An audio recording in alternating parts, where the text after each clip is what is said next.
the schools do what the schools were set up to do, which is to prepare most people for work and for citizenship with a minimal amount of questions asked.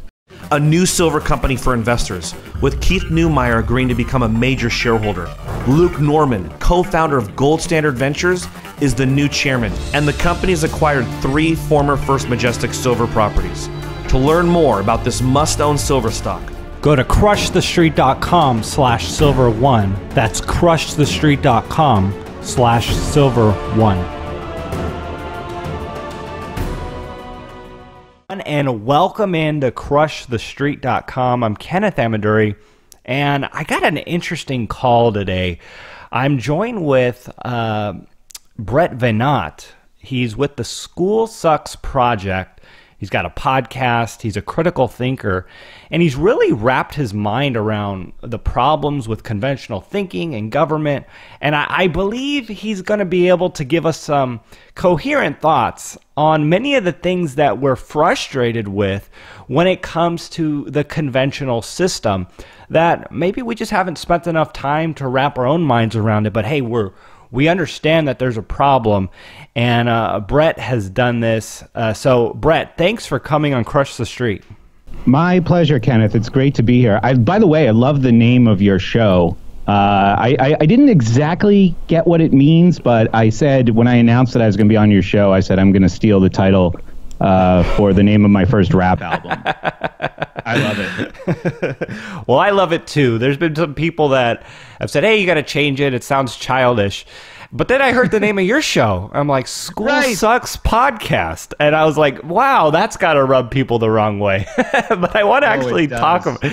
I love it. We've produced a few documentaries here, the College Bubble 2.0 and the College Meltdown, and we've talked about the problems with the education system, and we are going to get into that today.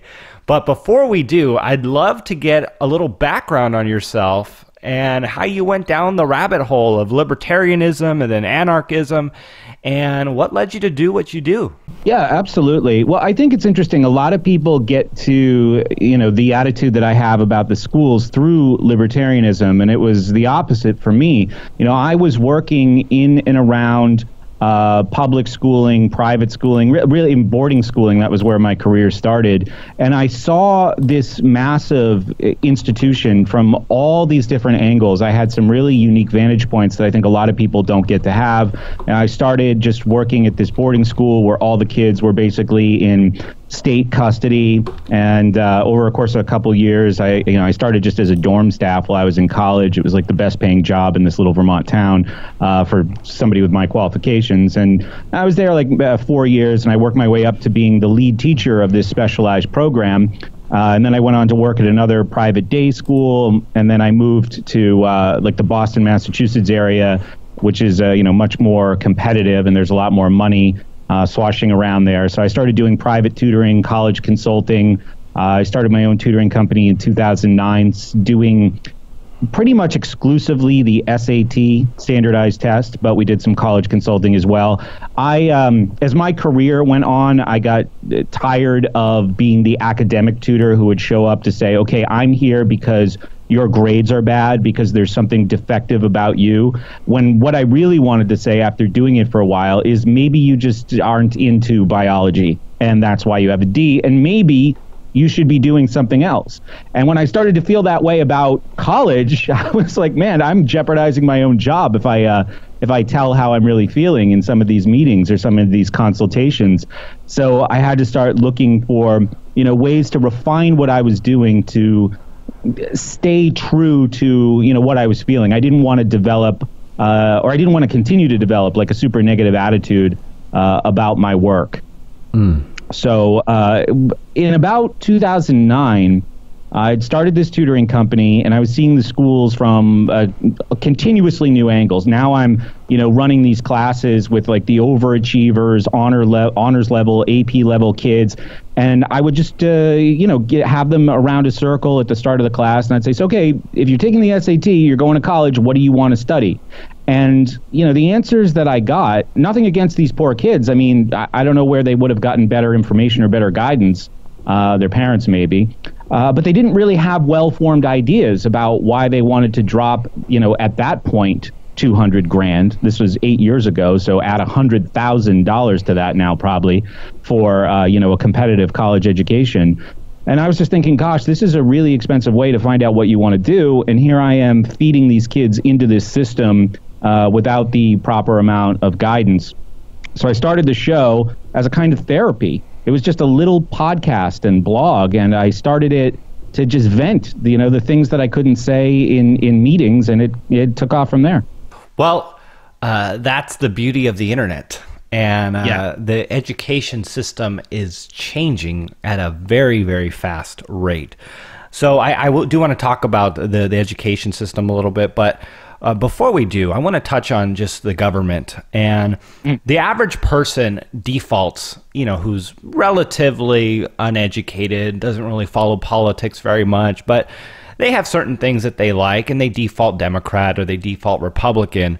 And there's people who are educated who, are in both of those camps as well. But what I've found is it takes a more educated person, or at least a person who spends a little more time thinking, to go down the path of even a libertarian. You really have to put some effort into thinking what is the benefits of that limited government, withholding, being conservative, or, even a more extreme conservative. What are the benefits of that?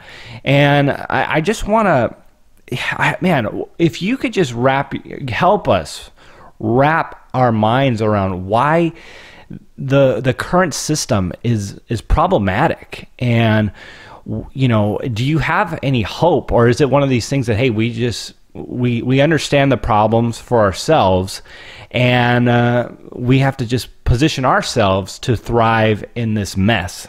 Yeah, that's absolutely my attitude. And it wasn't, I had a much more utopian vision, 7 or 8 years ago about this whole situation. And now, what I seek and what I'm promoting is Harry Brown's idea of freedom in an unfree world.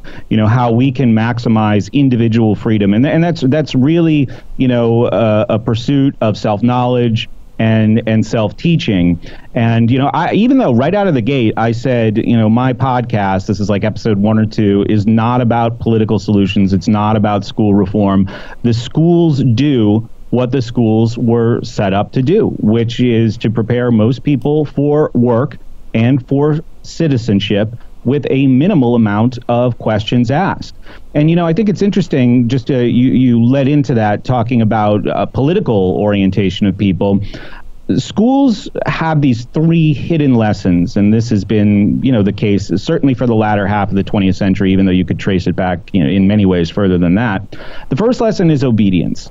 It's not, explicit, it's not overt, but it is steady throughout the entire 15,000 hours of public school, this inculcation of obedience. And what goes along with that is a second hidden lesson that I would call conformity. Right? It's better to fit in. You don't want to stand out. Standing out is a liability, which is why even though you see people wanting to assert these individual identities, especially by the time they get to high school, they have to do it in the safety of a clique. Right? They have to be with other people who are making it seem okay, to seem safe to do that. And when you're not asserting yourself as an individual because you're following these first 2 lessons, obedience and conformity, well, it produces a kind of intellectual and really philosophical and political apathy. And because, the schools are very oriented towards the political left, higher education is very much, it's like, being shot out of a cannon towards the left.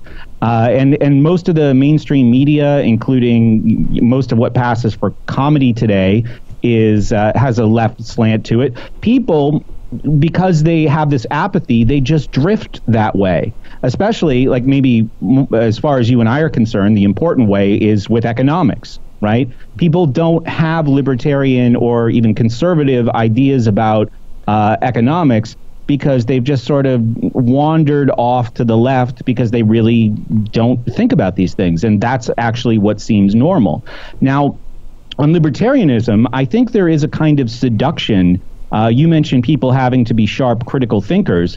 I think that's true for a lot of people who become libertarians. But in the beginning, for me, I saw this excitement about, having the best moral and having the best intellectual arguments, right? So I know if I just went there and repeated other people's arguments as a fairly lazy thinker, I would be okay. I would still have the intellectual and moral high ground, which is what I thought the left was giving me. That's after I graduated from college, like almost everybody, I was almost a socialist.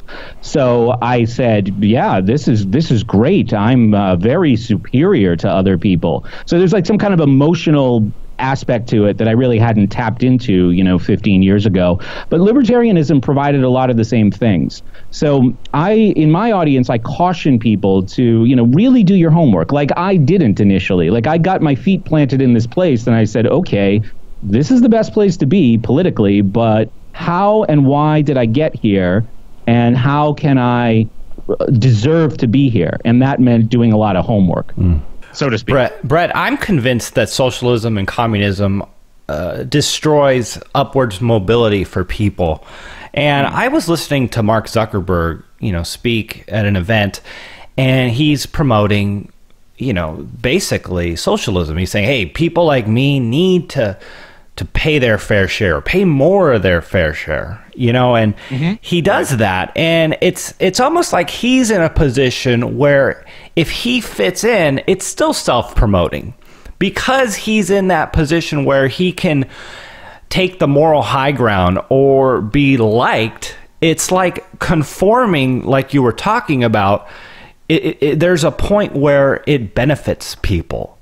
And for the average person, I would say it's destructive. But for a guy like him who runs Facebook, so what if he pays a little more in taxes? He's promoting his brand. He's promoting himself.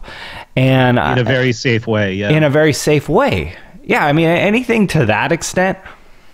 Well, it's interesting that you say that, and I do remember Zuckerberg giving, hundreds of millions of dollars to New Jersey public schools. I don't remember the exact amount of money, but I remember looking at the figure and thinking to myself, I could have put that to better use, because the money went into these schools in New Jersey and basically just evaporated in a year.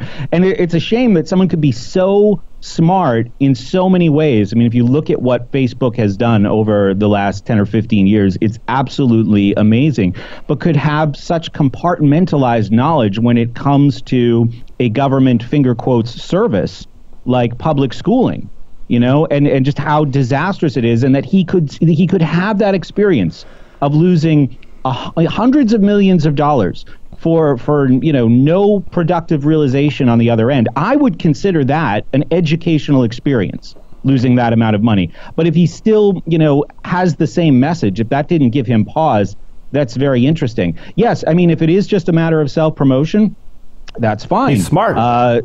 Yeah, it's smart to do because, like I said, you have a very, very safe place to do it. But there's a problem with that kind of insularity, right? It makes people lazy intellectually if they can just... I worry about this with my own show. People come there because they like me and they like to hear the things that I have to say. And that threatens to make me lazy. If I just preach to the choir, it means I don't have to evolve. I mean, my audience is really tough and there's really, really smart people in it. So I'm pressured just by looking at the intellects that are out there and always wanting to do a better job. But there's a lot of shows where people don't have to do that because they have a safe space to continue to pound the same drum. The problem with that is people can get really sloppy and really stupid. So the big news story right now is this, I'll use finger quotes again, comedian Kathy Griffin. Who held up this decapitated head of Donald Trump. I assume you've seen this at this point. Okay. So that is completely the result of being in a kind of safe space where you're surrounded by yes men and yes women who are telling you you're great, who are telling you you're right. You go to events where people, want to hear your shallow political ramblings and they applaud and they laugh when you, make fun of Donald Trump. And eventually, if you're not challenged, you get to a place where you say, what would be a super idea is to take pictures of myself holding the decapitated bloody head of a sitting president. I bet that will be fine. Right? Wow. So will Zuckerberg have that kind of comeuppance at some point? I don't know. I mean, maybe he's, at a level of wealth that protects him from that. But Kathy Griffin was not immune to that. And I think that's the perfect result of that problem is this Kathy Griffin story that's in the news right now. Brett, we've produced 3 mini documentaries talking about how the college education system sucks. Mm-hmm. Now, the whole public school system is self-promoting. This is something, it kind of hit me. High schools are based on graduation rates, who goes off to college at that point, and that helps their funding, that helps the college. Everyone gets paid and they pat each other on the back, even though pensions and their funding is imploding. And college tuition is at record high prices when information in the real world is as free and easily accessible as ever. What is the deal with this? Well, right now, college has that monopoly where they have, as far as the public is concerned, the best credential. So what people need to be trying to do, and a lot of people are trying to do it, I'll mention one group that I'm really impressed with, I think is really doing a great job with this in a minute, is build a better credential, is offer people a more reasonable, more affordable way to get that job ticket that college claims to provide, even though now it doesn't, right? College is basically surviving on a public perception. But most of the people who go to college, and this was the realization I started to have when I was, tutoring the SAT and feeding people into that system through college consulting, most people have no reason to be there. The, apprenticeship in this country is pretty much dead. I mean, there's some professions where you could apprentice your way into a professional role. But, for most people, they are telling kids in middle school that your graduation year is not the year you graduate from high school. They're tacking 4 years onto it as if going to college is a foregone conclusion. And the message that's sending to kids as young as 13, never mind all the pressure that builds by the time the kid is 16 or 17, is that if you are not in school, if you're not sitting in a desk until this year, whatever that high school graduation plus 4 year is for these young kids, you're a failure. Mm. You didn't finish school because you didn't go to college. So there's a company called Praxis. I did a show with one of their principals named Zach Slayback. It was episode 454 of my show, and it was called Building a Better Credential Than the College Degree. What Praxis does is they take, these ambitious young people and they match them up with companies in paying roles. And they put them to work in these apprentice programs that lead to a role in the company on the other side. I think it's 18 months, but it's somewhere in that ballpark. It's much more efficient and much more affordable than going the same route through college, where you're wasting a ton of time on core curriculum and social activities and all of that stuff. So the system now, especially as we see this bubble inflating, is making less and less sense every day. And I'm really thinking that people who were doing the job I was doing 5 or 6 years ago are still, unfortunately, telling high school students the exact same thing that I was having major reservations about telling them 5 or 6 years ago. Well, school does suck, and I know that's the title of your project, and I'm sure it's hitting people, and it probably rubs a lot of people the wrong way, especially those who aren't millennials, because millennials, I feel, are the ones who are coming around and say, hey, there's a problem in the education system. But as for parents, even to question the college system now, they're so pressured to send their kids to school at all costs just to not look like a bad parent.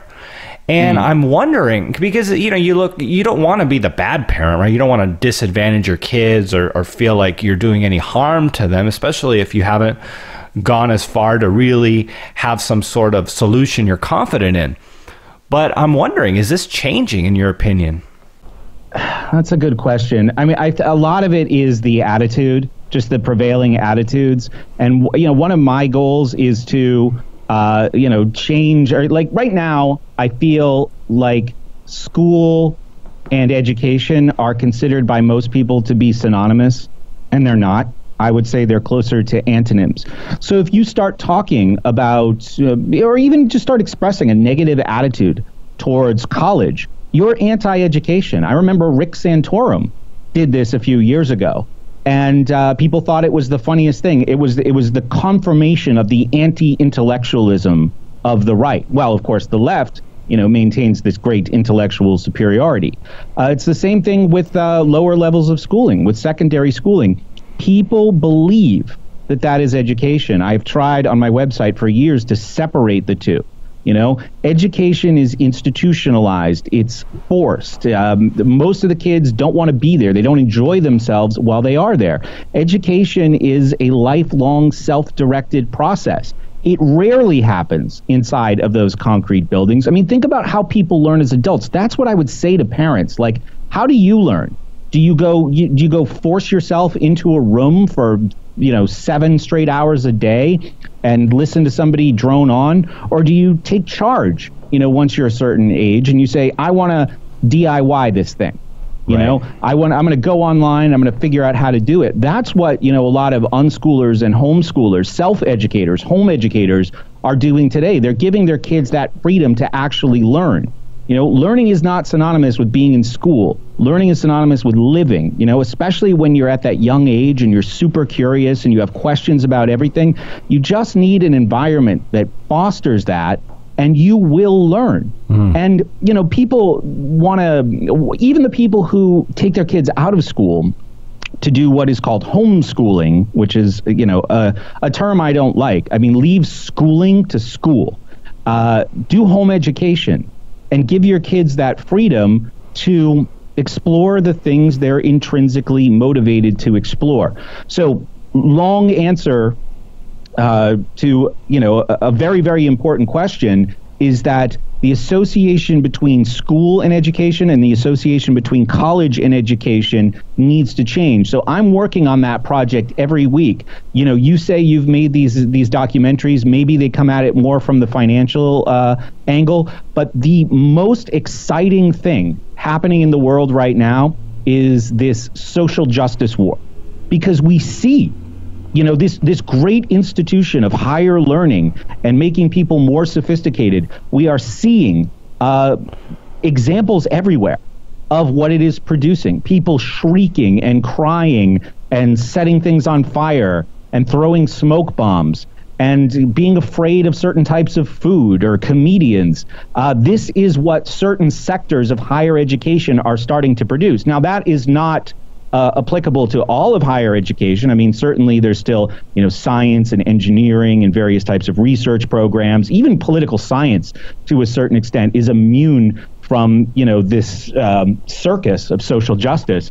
But more and more students are being fed into these humanities and social sciences programs.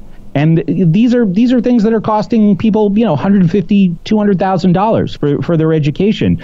And they're actually they're coming out of school younger and less mature, less able to think critically than they were when they went in. So I think this is a phenomenon that really needs to be highlighted. It needs to be exploited for its comedic value. I think that's one of the things why people are going to YouTube, one of the reasons why people are going to YouTube and looking for these videos. And, the Paul Joseph Watsons and Stefan Molyneux of the world are showcasing this continuously. It's entertaining. It gets the clicks.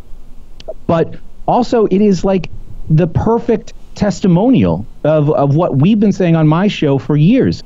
This is not education. Look at the product, And I think the more ways we can find to do that, the more ways we can show people the difference between schooling and education and college and education, which also means being constructive, showing people what real education looks like, showing people home education success stories, showing uncollege success stories, showing apprenticeship success stories like what Praxis is doing. That is the path. So on the one hand, it has to be this deconstruction project of secondary school and higher education using, the strategies that I mentioned. But what's really, really important is to show people the positive side of it, like what real education looks like. And I think, within the course of the next decade, especially as the economic problems with going to college continue to be exacerbated, I think we can make some headway with this. I totally agree. And I think that the free market, the numbers that you brought up, are what are actually going to do that. I mean, you're talking about the outward and what is happening. But I mean, just for instance, I've read some statistics that, colleges are now returning a negative rate of return. The costs are rising to the point where it's actually a negative return on investment to actually even go to college. And, we're approaching 1.4 trillion in student loans. It's quintupled since 2003, now higher than auto and credit cards. And I found this to be very interesting too, is that nearly 40% of federal student loans borrowers are over age 65 are now in default, and the over 60 age group has $67 billion in student debt as of January 2017, which is up from $8 billion in 2005. And of course, this was a group that got hit by the recession, the 2008 recession, and then they end up going back to school because, at least from what they remember, school worked out. School was cheap enough, people graduated, and they got a job. But in the last 10 years, this paradigm has completely shifted. And I think that's going to change dramatically. And I feel like apprenticing is going to come back as long as we can do something about the minimum wage. I know Peter Schiff has talked a lot about it, how the minimum wage hurts the ability for people to learn on the job because they price out the ability for young people, students, people who want to get into a certain field to be able to learn. And yeah, absolutely. I mean, minimum wage almost has a eugenic origin to it. Like negative eugenics, not like let's just make beautiful blonde-haired, blue-eyed people, happy, fun eugenics, like get rid of people eugenics. When they had problems, with I guess diversity or the expansion of different cultures in the United States through immigration, there was talk like we could get rid of people by pricing them out of the labor market. We set the floor below or above what they are worth. So no one will hire them, and they'll have to either leave or starve. I mean, that was discussed at one point. Wow. I can't say, definitively that's the reason we have minimum wage, but minimum wage definitely had a eugenic component to it. Oh my God. That it was supposed to basically cleanse the United States of undesirables and unwanted, mostly in the form of black people and immigrants. So, and I mean, it does that. It robs so many people who need, just a chance to prove themselves in a place of employment, an opportunity for work. And it's going to continue to do that as it goes up. A lot of people right now who are unfortunately just struggling to survive because, people have this attitude that, school will provide me the skills to get a job. They are going to be replaced by machines. And they ask for it. They're out there picketing in the street saying, pay me $15 an hour, even though I'm only worth $7 or less. And, the response will be automation in a lot of those cases, unfortunately. You think the government's just going to continue to grow and get to the point where they're so powerful? I mean, as it is, they are very powerful, but they control the system because they're going to have to, because it's imploding on itself. And to keep people in the conventional education system, to keep people vaccinated and doing all the things that they want them to do, and part of the healthcare, government healthcare system, they're just going to continue to get bigger to demand it because on its own, the free market will just implode it. So do I think that it will just continue to grow until it basically breaks apart? I mean, do you think that the government will just continue to fight that by getting bigger, stronger, and more powerful? Yeah, absolutely. I think that the government will be revealed more and more for what it really is. The more pressure it comes under as a result of the very things that you're talking about. And one of the great libertarian arguments is, would you push a button? I don't know who originally formulated this thought experiment. If you had a button and you could push it and it would dissolve the state immediately, would you push it? And this is something I've had lots of debates about on my show. But unfortunately, we have to face the fact that sooner or later this thing is coming down. And, I've been hearing doom and gloom stories for a decade, ever since I became a libertarian, that the dollar was going to collapse and that, there would be, this major chaos event. And it hasn't happened, so I take it a little bit more with a grain of salt, but I probably shouldn't, because one day that probably is going to happen. And right now, all of these people, as we look at this impending doom, this impending collapse, we see all of these people standing in the shadow of this thing that's going to collapse, right? As dependents, as welfare dependents, even middle class people who get welfare through certain types of healthcare programs or through the public school system, people who need this system to survive. And right now, it's terrifying to watch the government try to rally more and more people into that shadow. I mean, maybe some people see, a turn with Trump versus how things were with Obama. But I'm telling you, there's going to be another Democratic president in this country very, very soon, the way things are going. And, people need to get ready for more and more young folks, especially, being pulled into that shadow. The sooner, the better. And, what we've been saying, I think what a lot of libertarians are we're trying to pull people out of that shadow of this thing that is definitely coming down. Right. Well, good words right there. And I'm loving to see things like Bitcoin have its day in the sun. It's a very validating experience and a moment that libertarians are having, in my opinion, to see this free market currency take off. And it's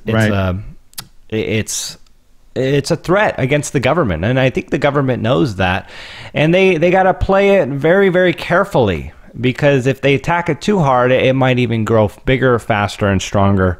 So, Brett, I'd love for you to just share some final words, some closing thoughts, and if people want to learn more about you, where would they go? And thanks so much for coming on the show. I really appreciate it. Absolutely, Kenneth. I really enjoyed the conversation.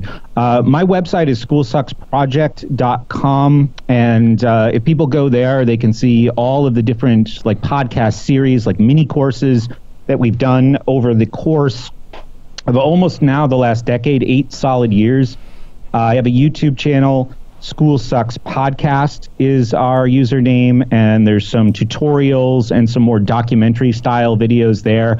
One of the things that I would really, really recommend to your audience, if they want to learn more about how we actually got here, this is no accident. This is not complete government failure to educate people.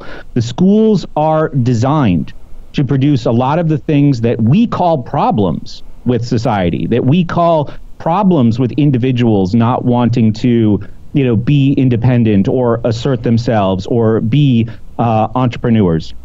The problem of dependence, of obedience, of conformity, of this apathy, schools have designed for this in many ways, not as an evil conspiracy, but as a way of creating order in society. You don't want a bunch of free thinkers who are asking questions all day about all of the things they're subjected to. So I have a series of videos that I based on a book called The Underground History of American Education. The book is by John Taylor Gatto, and he is one of the most well-known and well-respected critics of the public school system and the higher education system, way ahead of his time. He did, most of his best work in the 1990s. So there is a playlist called The Underground History of American Education. It is a documentary length endeavor, if you watch the whole thing, about an hour and 20 minutes. And I just take selections from the book and, I turn them into these short vignettes that explain the history of this system and the real problems with this system in a way that people can, put handles on and take into their conversations about schooling, right? I mean, it's a very difficult conversation to have because of that problem that I mentioned before. People think schooling and education are the same thing. And, this is one path to the realization that they are definitely not. But we've done a lot of series at schoolsucksproject.com on things like self-esteem through the work of Nathaniel Brandon. Self-esteem isn't this, new agey, lame concept that we, see in high school posters, like have self-esteem, get good grades. It's a series of practices to make yourself better. Live consciously, accept yourself, take responsibility, assert yourself, have a purpose, have integrity. The kinds of things that if people actually practice, it leads to success in life, happiness and success in life. So we want to show people, like I said, that positive side, what education really is. And we don't just I know this show is called School Sucks. I named it that 8 years ago. Maybe if I could do it again, maybe I would have called it something else. But it definitely attracted a lot of attention. Once that realization is made, and it's not hard to realize that school sucks. School does all my marketing for me, on that front. We have to talk about what real education is. So we hit that from a variety of angles: critical thinking, entrepreneurship, agorism, self-improvement, psychology, philosophy.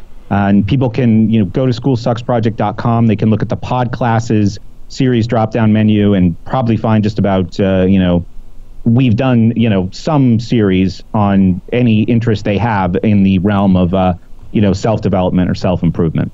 Good deal, Brett. Well, hey, I appreciate it. I appreciate your time, and man, good luck with all that you're doing. I'd love to have you on here in the future again, and we can continue to talk about why school sucks. And no regrets on that title, by the way. I know I picked on it a couple times during this show, but hey, I think it's great, and you're out there doing a good work. So thanks again. Thank you.